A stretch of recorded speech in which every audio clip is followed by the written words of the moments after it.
Ladies and gentlemen, welcome to Animefied. Today, let's recap anime named Angels of Death. So, let's begin. After witnessing a murder, 13-year-old Rachel Gardner is sent to a hospital for counseling, only to wake up in an unfamiliar building with no memory of how she got there. There, the only way out is through an elevator, where a machine-generated voice over intercom decrees her as a sacrifice for the inhabitants of the upper floors. As Ray heads upward from her current floor of B7 to B6, she encounters an insane bandaged man, wielding a scythe, and barely escapes death, managing to find another elevator that heads up to B5. On B5, she reunites with Danny Dickens, her counselor, although it is soon clear that Danny is not trustworthy as he mainly talks about Ray's blue eyes and is crazily obsessed with them. When Ray tries to escape, Danny locks the door, as he had anticipated her distrust. As he corners her, threatening to take out her eyes, Danny tells Ray that she will be reunited with her parents in hell. This statement seems to evoke Ray's lost memories, and Danny stops to ask her to stay with him forever. However, he's cut short when the man with the scythe cuts him through the gut and is about to kill Ray, but finds her no longer afraid to be killed.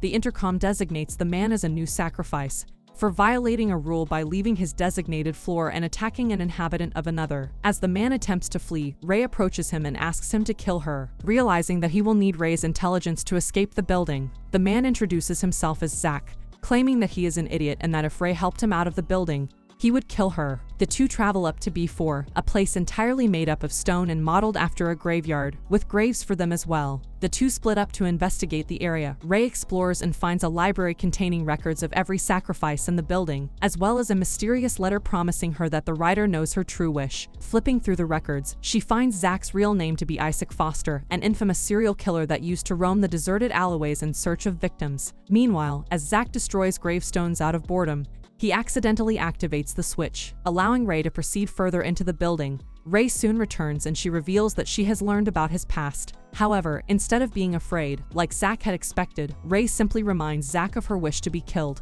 As they continue on their way, they're confronted by a boy wearing a pumpkin mask. The boy, Edward Eddie Mason, reveals himself to be the inhabitant of B4 and wants to kill and bury Ray after having fallen in love with her at first sight. After a brief skirmish, Eddie flees and finds Ray, offering to grant her wish for death. However, Ray hesitates when she realizes that Zack won't be able to escape if she dies. Following her through the opening, Zack manages to track down the two and swears to God on their promise, immediately convincing Ray to side with him. Furious at her rejection, Eddie switches off the lights and attempts to use the darkness of his floor to his advantage to kill, but Ray crushes his plans and steals his remote control. With the lights back on, Zack easily kills Eddie and buries him in the grave originally meant for Ray. The two advances on the elevator up to floor B3, where they enter a prison-like environment. Ray and Zack discovered that B3 is controlled by Kathy Ward, a sadistic prison warden, who forces the pair through various obstacles and booby traps as a punishment for their crimes. In the first room they enter, Zack accidentally traps himself in an electric chair and is repeatedly shocked, with Kathy giving Ray a hint on how to rescue him. Ray figures out that the dummies in the next room are controlling the chair. Upon destroying the dummies, Zack is freed and the door to the next room is unlocked. They entered and are trapped in a gas chamber slowly filling up with poison gas. Kathy explains that they must solve a puzzle to escape and they have one gas mask to share, but they have a limited amount of time before she releases more potent poison gas that renders the mask useless. Ray seemingly solves the first stage of the puzzle by balancing a scale, but she begins to succumb to the gas as the time limit runs out. Ray notices that an air vent has opened and Zack boosts her up to reach it, allowing her to recover a key card. However, in his haste to open the door, Zack breaks the car just as time runs out and the second gas begins to be pumped into the room. Ray deduces the flammable properties of the gas, creating a spark that triggers an explosion that destroys the door. Despite their escape, the two are weakened by the gas and decide to rest, where Zack recalls a dream from his childhood, when he lived under abusive caretakers. When they proceed to the next room, he's forced to relive his childhood through a dollhouse puzzle mimicking his past, further agitating him. The obstacle the next room holds finally cracks Zack, involving two syringes, one being harmless and the other containing a dangerous hallucinatory drug. As he injects both into himself to spare Ray, Zack's past returns to haunt him,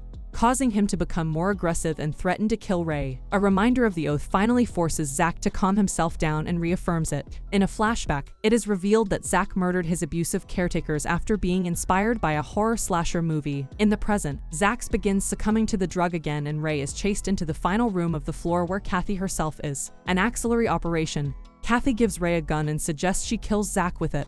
Barely managing to get a hold of himself, Zack encourages Ray, but she refuses, telling him that it's their choice to kill or be killed. Impressed by her words, Zack stabs himself to uphold their oath, angering Kathy, who exits her safe room to inspect his body. Upon finding that he is still alive, she gleefully promises to torture him to death and threatens Ray with a machine-controlled gun on the ceiling, revealing that the gun she had given her was unloaded the whole time. Instead, Ray calmly takes out another fully loaded gun hidden in her bag and shoots Kathy in the stomach.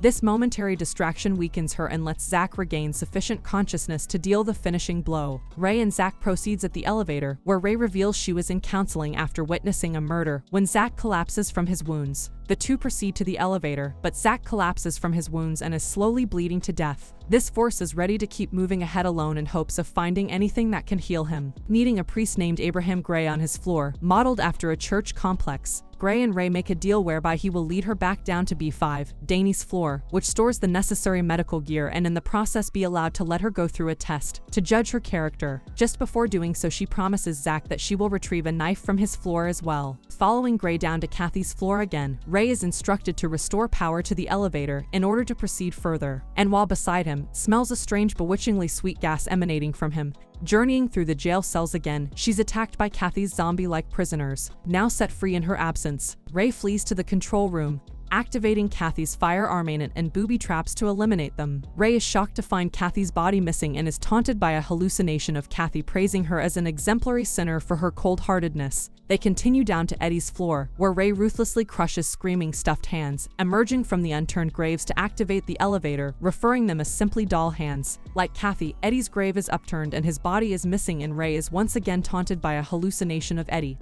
who questions her lack of compassion. Gray expresses discomfort at Ray's actions, all the while observing her on each floor. Finally, they reach Danny's floor, only for Ray to discover in a panic that all the medicine and Danny's body are missing. With no other choice, she follows Gray back to Zack's floor. Meanwhile, back on B2, Zack has a continued dream of his childhood, where he murdered another passing woman after his caretakers. Taken in by a kind old blind man, Zack tries to state his urge to kill by murdering a random man in the hopes that the blind man will fear him. However, the man merely leaves to buy more food, and Zack soon discovers that the blind man was murdered by a pair of gleeful muggers, realizing that destroying people's happiness was satisfying for him. Zack kills the pair and declares that he's a monster. Danny then approaches the unconscious Zack and wonders if he should kill him. Danny tells the now awake Zack how he survived by using body armor and fake blood, offering medicine to Zack in return for him gouging out Ray's eyes. Zack refuses and Danny takes his leave. Meanwhile, Ray finds Zack's knife in a makeshift bedroom and upon observing the room, realizes that she still knows nothing about him. Journeying back up to Gray's floor, the priest questions Ray's motives and concludes that she is a selfish witch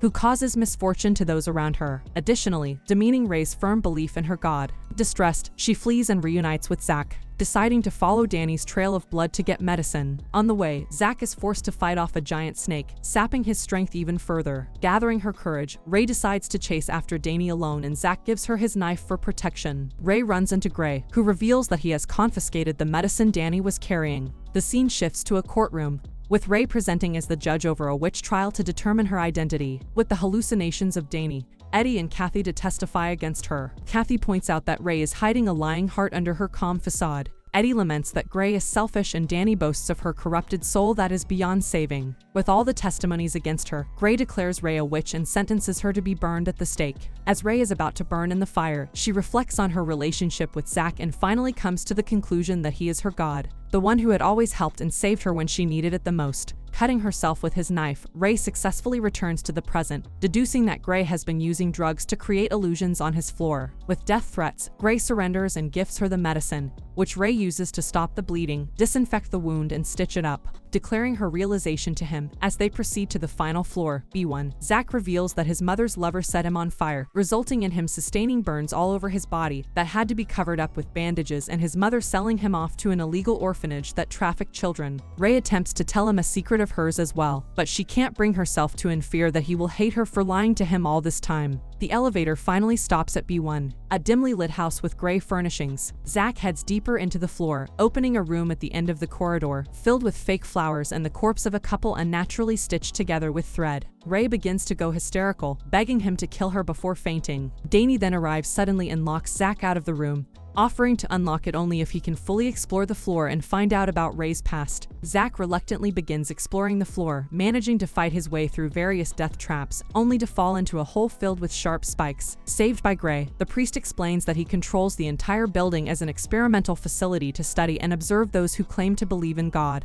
with those placed in B7 as sacrifices that are to be judged by the angels on each floor. Deciding to take some interest in their relationship, he provides Zack with a clue on how to proceed, allowing him to enter Ray's room. A recorded news report details the murders of Mr. and Mrs. Gardner, a couple in wedlock whose bodies had been mutilated badly with bullet and knife wounds and were stitched together. Meanwhile, their daughter Ray was found completely unharmed even though a week had passed after their deaths, implying that she murdered her parents. Zack continues watching a recording of an interview between Danny and Ray, where Ray reveals her parents were abusive and hated her and each other. One night, her father finally snapped and stabbed her mother to death, prompting her to take her mother's gun and shoot her father to death. Afterwards, she also stitched their bodies together in order to create the perfect family, and lived happily with them until the police arrived. Noticing her blank blue eyes, Danny reveals to Ray that his mother committed suicide due to him having been born missing an eye, and he becomes obsessed with Ray since her eyes resemble his mother's. Angry and disgusted, Zack storms back to where Ray and Danny are and proclaims his suspicions that Ray is in fact the angel of B1, which Danny confirms and reveals that Ray was sent to B7 after finding newfound faith in God by reading a Bible. Knowing that she had lied to him, Zack angrily declares that he has not raised God.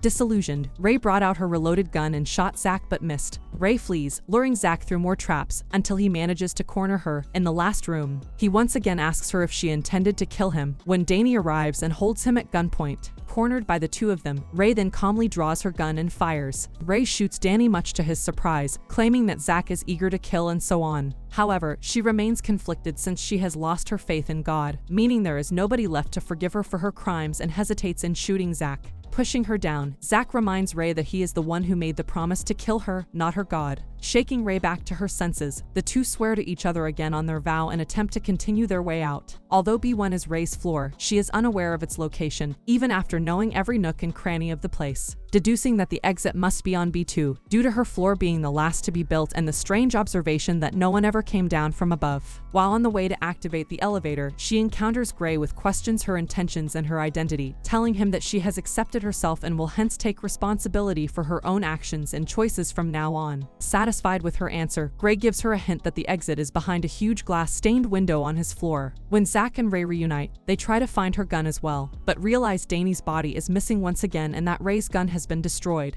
Together they rarely return to B2, where Zack smashes through the stained glass window to reveal a long flight of stairs, leading to the surface. Just then the building's self-destruct sequence is initiated. Ray and Zack flee up the stairs as the facility begins to burn and collapse, but their way is blocked by steel bars. Zack briefly has a panic attack due to his fear of fire, but he manages to regain his senses upon seeing Ray struggling to break the bars. Overcoming his fear, Zack manages to break through the bars and all the other obstacles, though he breaks his scythe in the process. They finally reach the top floor, where Ray asks Zack if he truly wants to kill her and she doesn't fault him if he changes his mind. Zack reaffirms the promise he made when Danny arrives and shoots Ray in the back. He reveals he was the one who activated the self-destruct sequence and holds Zack at gunpoint to watch Ray die, so we'll have to live with the knowledge he couldn't fulfill his promise. Ray assures Zack that she doesn't care if their vow is fulfilled or not, only that the vow was made in the first place, and she will carry the burden of their vows so that Zack doesn't need to think of himself as a liar. Jealous of Ray's affection for Zack, Danny shoots Ray again and prepares to kill Zack when Gray disables him with a crossbow. Gray orders Zack to leave through the exit, assuring him that there's still a chance to save Ray. Zack picks up Ray's body and heads to the door, with Danny still pointing his gun at his back. Gray shoots Danny again to prevent him from shooting Zack, as Zack carries Ray through the exit.